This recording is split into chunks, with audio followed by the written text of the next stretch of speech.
შეხედეთ ბავშვის თვალებს, რამდენ ტკივილსა და სევდას იდევს მისი ბაძა წინა გული.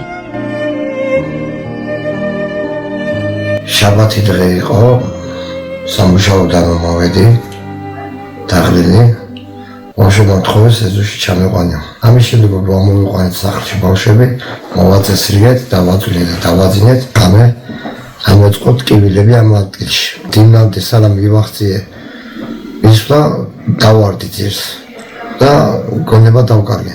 სანამ შემეძლო, მუშაობდი და მწვალობდი, რომ ჩემ შვილებს არაფერი მოკლებოდათ. ბავშვების მამამ მძიმე ინფარქტი გადაიტანა და 3 ოპერაცია გულზე. ახლა კი საწოლს არის მიჯაჭვული. უკიდურეს მდგომარეობაში ვარ. ცხოვრობ ქერეთში. სოციალური მაქვს 640 ლარი და ჩემი მეუღლე იღებს პენსიას 240 ლარს. ამ 240 ლარიდან კომუნალურებს ვიქცით 60 ლარს ვინახავთ, რომ 640 ლარს დავუმატოთ და ქირა გადავიხადოთ, რომ ჩემი შვილები კიდე ქუჩაში არ დამიჩნენ. სამ ადამიანს მე თვითონული არავინ არ მყავსო და მეხმაროს. ჩემი მეუღლე არავინ არ ყავს.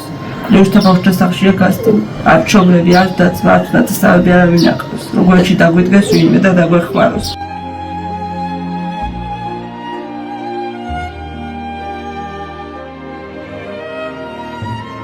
გადარიცხეთ ნებისმიერი თანხა ჩერნოვეცკის ფონდის ოფიციალური საიტის მეშვეობით.